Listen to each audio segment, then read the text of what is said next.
We're witnessing history. Since President Trump's inauguration, the markets have been down. Last week, the markets, specifically the S&P 500, dropped 10.5% following the announcement of President Trump's new tariff policy. And Monday morning, the markets are indicating that we're in for another roller coaster ride. So what does this mean for you? Your 401k is shrinking, your investments are losing value, and your financial future looks shakier than ever. But don't panic. At least that's what the administration is telling you. They're promising this financial heartburn is just the price of admission to a stronger American economy. So let's examine the reality behind what the headlines are telling us. A campaign promise becomes reality. Remember when President Trump promised tariffs during his campaign? He wasn't bluffing. The market-shocked reaction suggests many thought it was just a campaign rhetoric. I'm not sure how they missed it. It was clear that this was the goal all along. President Trump's reasoning is straightforward.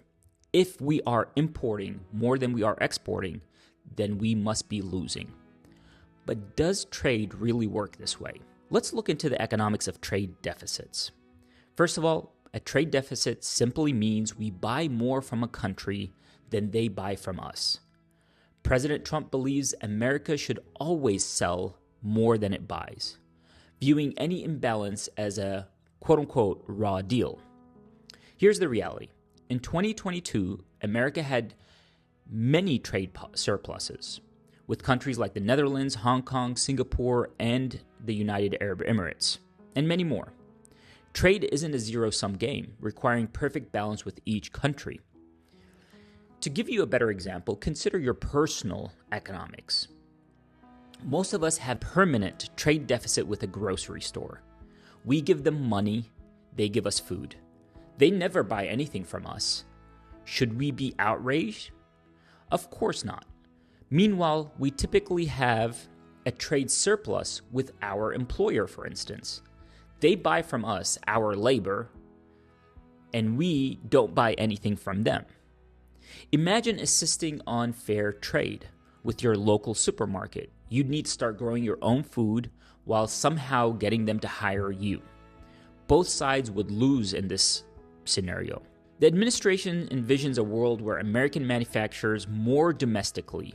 It sounds appealing, but it comes with significant trade-offs, including selling less abroad.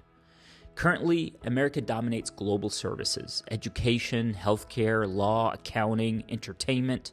These are all American services that the rest of the world buys. We export these valuable services while importing manufacturing goods. It's essentially division of labor, focusing on our strengths and allowing others to focus on their strengths.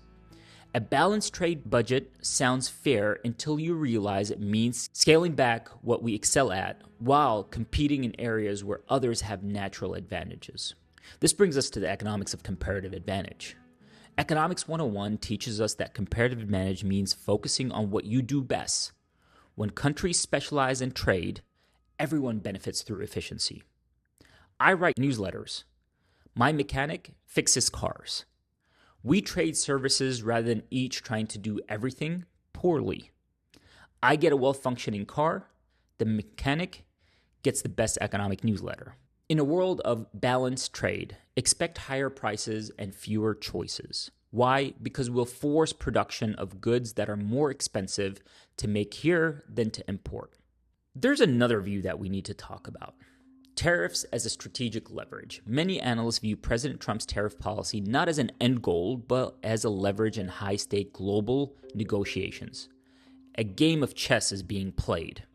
This perspective frames tariffs as a bargaining chip designed to compel other nations to reduce their own trade barriers against American goods. And the numbers speak to us. They speak to this imbalance. While the U.S. maintains one of the world's most open economies with an average tariff rate of just 3.3%, previously that is, our trading partners impose significantly steeper barriers. Brazil, 11.2%, China, 7.5% on average, the EU, 5%, India, 17%, and Vietnam, 9.4%. These disparities become even more pronounced in specific industries. American automakers, for instance, face a modest 2.5% tariff, while confronting a 10% barrier in European markets, and in India, about 70%.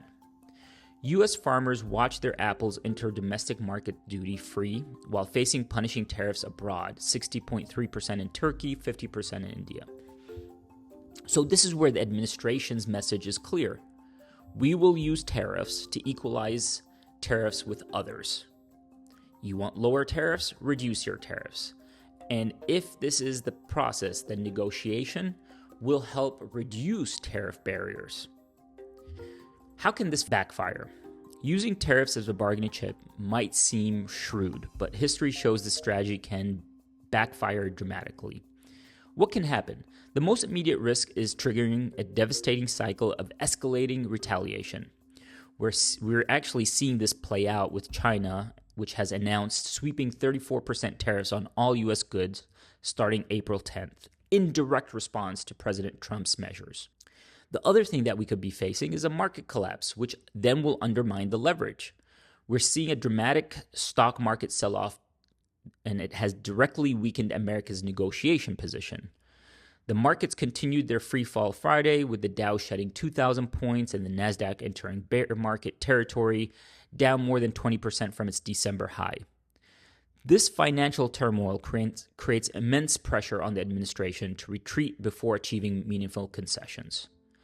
They will either have to double down and cause more pain in the stock market, or they will respond to the pressures and give up on this strategy.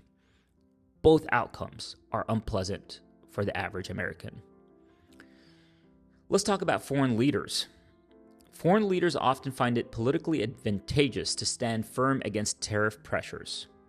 Rather than appear to cave, they will fight back. Recent evidence shows that several world leaders have seen popularity boost from standing up to U.S. trade demands rather than negotiating lower rates.